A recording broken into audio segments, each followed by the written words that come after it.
Bom dia, pessoal, meu nome é Rodrigo Capaz e essa é uma videoaula de Física Experimental no período letivo excepcional de 2020 e nessa aula a gente vai mostrar para vocês como é que a gente faz gráficos em escala linear.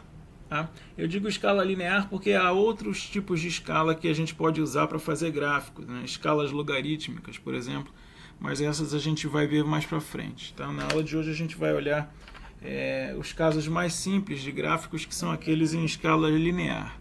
Tá? Bom, gráfico é uma coisa fundamental em física, né? Para você mostrar muitos resultados de medidas, por exemplo, de uma forma eficiente, né? É muito mais fácil, muitas vezes, você colocá-los num gráfico do que listar ou relacionar todos os resultados numa tabela enorme, por exemplo. Tá? Mas existe uma maneira, digamos assim, são boas práticas, né? Boas práticas, um procedimento, bons procedimentos para você fazer gráficos de maneira geral, e aqui nesse caso específico a gente vai tratar do caso de uma escala linear. A gente vai fazer isso através de um exemplo. Vamos supor que eu tenho um conjunto de medidas aqui de velocidade como função do tempo, tá? Um gráfico VT.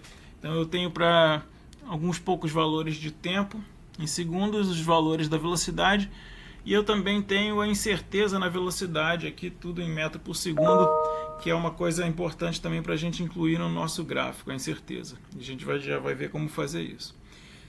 E digamos que eu tenho aqui uma folha de papel milimetrado onde eu quero desenhar meu gráfico.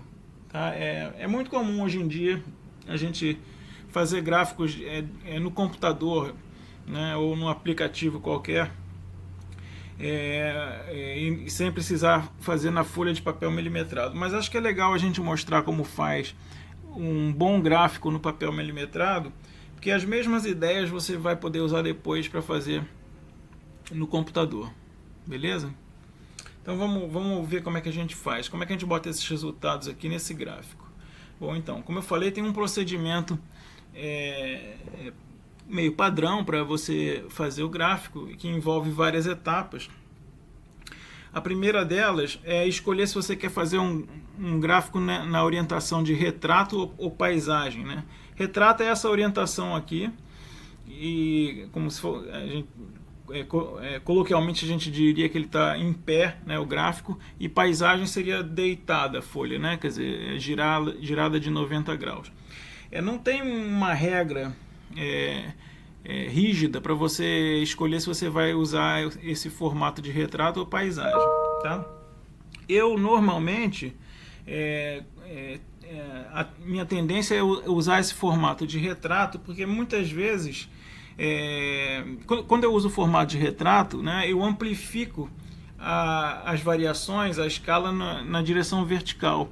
Isso muitas vezes é legal se você quiser, por exemplo, olhar a inclinação de um gráfico quando ele é uma reta, por exemplo, né? Fica mais fácil de ver as variações.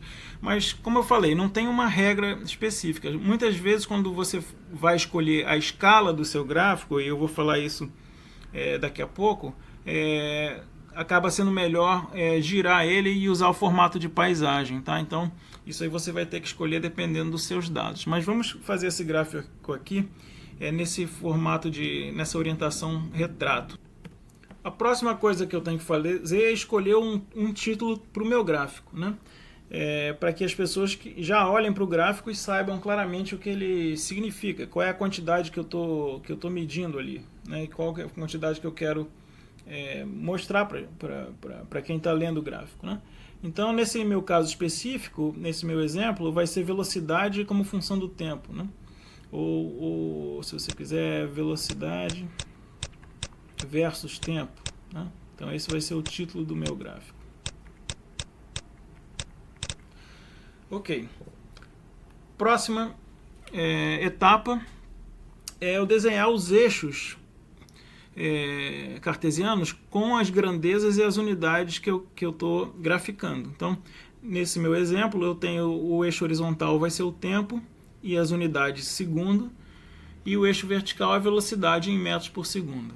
Tá? Então, isso é fundamental. Todo gráfico tem que ter claramente a grandeza que você está graficando, né? E as unidades. Ok? O que mais? Bom, agora vem a parte que talvez seja um pouquinho mais complicada, que é a escolha da escala do meu gráfico, né? Que eu tenho que fazer? Eu tenho o eixo horizontal que está em segundos e eu quero, de alguma forma, transformar ele em centímetros, que os meus quadradinhos ali, cada um deles é 1 centímetro, né? Eu tenho também quadradinhos menores em milímetro, vamos esquecer deles por enquanto.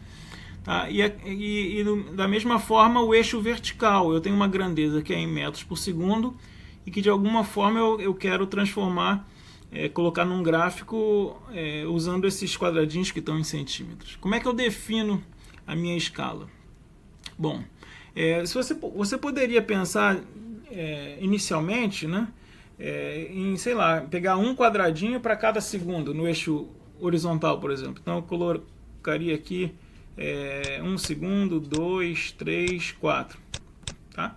Mas repara que essa não é uma escolha muito boa, né? Porque os valores que eu meço aqui, que eu medi, só vão de 0 até 4 segundos. E aí eu teria que colocar todos os meus valores muito comprimidos aqui na parte esquerda do gráfico, né? Isso certamente não é legal, porque vai ficar um pouco confuso e eu não vou estar aproveitando todo o papel milimetrado. A ideia é que eu possa aproveitar o máximo possível do meu papel milimetrado, né? Isso seria o ideal. Então vamos tentar escolher uma escala melhor. Bom, tem um procedimento mais ou menos padrão para escolher a escala, que é o seguinte: vamos pegar aqui, começar com o caso da escala do eixo horizontal, né? Então no eixo horizontal eu conto quantos quadradinhos, quantos centímetros eu tenho. Eu já contei aqui, deu 19, tá? Deu 19 centímetros.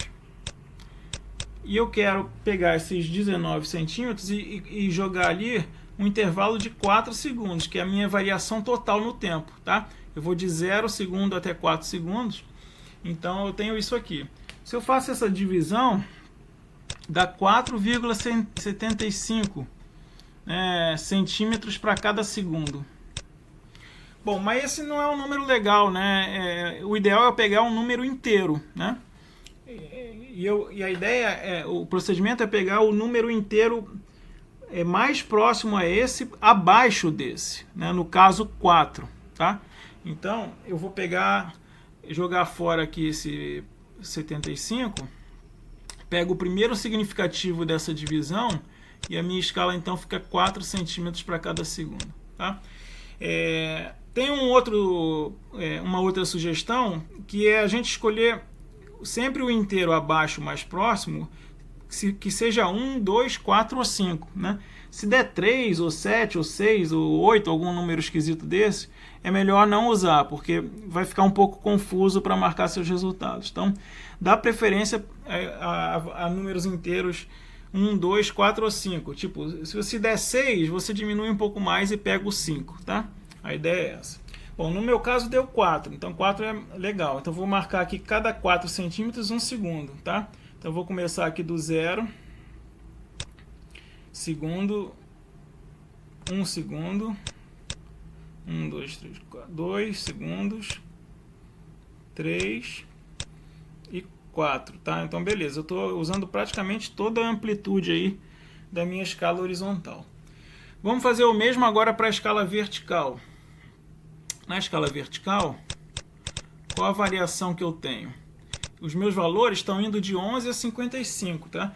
Mas cuidado, porque aqui eu tenho que tomar cuidado que eu vou ter incertezas, eu vou ter barra de erro na escala vertical. Então o menor valor que eu vou colocar no meu gráfico vai ser 11 menos 2, que é 9, e o maior valor vai ser 55 mais 4, tá? Que é 59.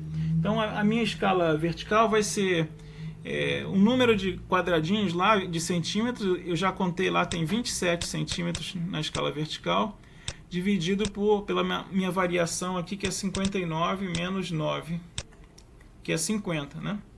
Metros por segundo. Tá? Fazendo essa conta aqui, dá 0,54. E aí eu jogo fora esse 4, fico com 0,5, né? Eu pego o inteiro mais próximo, que é o 5, Então a minha escala vai ficar 0,5 centímetros do gráfico para cada metro por segundo da minha grandeza e velocidade que eu estou medindo. Ou seja, meio centímetro vai equivaler a 1 metro por segundo. 2 metros por segundo vão ser 1 centímetro. Tá? Então, vamos marcar aqui os valores. Em vez de começar do 9, eu vou começar do 8 aqui embaixo. E eu vou começar a marcar a partir do 10. Tá? Então, cada centímetro aqui são 2 metros por segundo. Então, aqui é 10. E aqui eu vou marcar aqui de 10 em 10. Você não precisa marcar todos os números, né? Você marca, como está aqui a dica número 5, marcar intervalos igualmente espaçados nos eixos, mas você não precisa marcar todos os intervalos, todos os centímetros, porque senão vai ficar, mais uma vez, muito poluído o seu gráfico, muito cheio de número, né? Então vamos de 10 em 10. Então 12, 14, 16, 18, aqui é o 20. 22, 24, 26, 28. Aqui é o 30. 32, 34, 36, 38. Aqui é o 40. 42, 44, 46, 48. Aqui é o 50. 52, 54, 56, 58. E aqui é o 60. Tá? Ficou legal, né? Porque eu estou indo até o 59, lá em cima já está o 60, então eu estou usando bastante o espaço do meu gráfico. Nota uma coisa que também é muito importante, que muitas vezes as pessoas fazem, que não é necessário, é colocar o seu gráfico saindo do zero, em particular do zero horizontal e do zero vertical. Você não precisa fazer nenhuma coisa nem outra, tá? Por exemplo, nesse caso aqui, o menor valor medido aqui é 11 mais ou menos 2. Para que eu vou começar meu gráfico do zero, né? 0 metros por segundo? Se eu fizer isso, eu vou ficar um monte de espaço vazio lá embaixo no meu gráfico, que é inútil. Tá? Então, de fato, eu não preciso começar do zero. Tá? Beleza. Próxima etapa é marcar no gráfico os valores experimentais que eu medi. E eu vou usar agora uma cor diferente aqui, eu vou usar azul para não confundir muito com o vermelho ali. E vou começar a marcar. O primeiro ponto que eu tenho é t igual a 0, v igual a 11 mais ou menos 2 metros por segundo. Então, para t igual a 0, eu tenho 11. 11 aqui entre o 10 e o 12, né? E mais ou menos 2. Então, 2 metros por segundo para cima, 2 metros por segundo para baixo. 2 metros por segundo, eu já falei para vocês, é 1 centímetro, né? Então, eu ando 1 centímetro para cima, 1 centímetro para baixo. Então, esse aqui é o meu primeiro valor medido. Tá meio feioso aqui, porque é difícil desenhar aqui com esse cursor, né? Quando vocês forem fazer isso com direitinho, com régua e lápis, vai sair bem melhor que o meu, tá? Vamos lá, o próximo, t igual a 1, v igual a 23 mais ou menos 3. t igual a 1, 23. 23 está aqui entre 22 e 24. Mais ou menos 3, então 3 é 1,5 cm para cima e 1,5 cm para baixo. Tá? É difícil desenhar com esse cursor aqui, mas vamos lá. Então esse aqui é o meu segundo ponto experimental, tá? Aqui eu queria chamar a atenção para uma coisa também que é um erro muito comum que as pessoas fazem. Eu até marquei aqui, ó, o item 6. Nunca anote os valores experimentais no gráfico e nem use linhas tracejadas que levem até eles. É muito comum a pessoa chegar aqui e marcar 23, 23 está aqui, né? Então vou botar aqui o meu 23 e botar um tracinho, uma linha tracejada que vai até aqui. Às vezes bota aqui também uma linha tracejada. Tá? Não é legal fazer isso, né? Porque polui, mais uma vez, o seu gráfico fica poluído sem necessidade. Tá? Imagina se você fosse fazer um gráfico, tem gráficos com 100, com 1000 valores diferentes. Imagina se para cada valor experimental medido você fosse anotar ele no eixo e fazer tracinhos, né? Seu gráfico ia ficar impossível de ler, ia ser um monte de número e de tracinho, e aí realmente não ia ficar legal. Então você não anota os valores experimentais medidos nos eixos, tá? Só deixa esses valores em intervalos regularmente espaçados aqui. Beleza, próximo, t igual a 2, v igual a 31. Então 31 tá aqui, e 31 mais ou menos 3, tá? Então, mais uma vez, 1,5 cm para cima, 1,5 cm para baixo.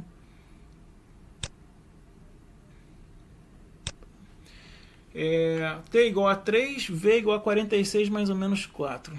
Então, T igual a 3 e o V é igual a 46 aqui, mais ou menos 4. Então agora 4 4 metros por segundo são 2 centímetros. Então é 2 centímetros para cima, 2 centímetros para baixo. Finalmente o último, T igual a 4, V igual a 55 mais ou menos 4. Então 52, 54, 55.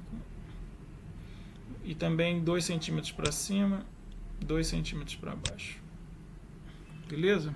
Então esse é o último valor aqui. Tá? E aí está pronto o meu gráfico. Beleza?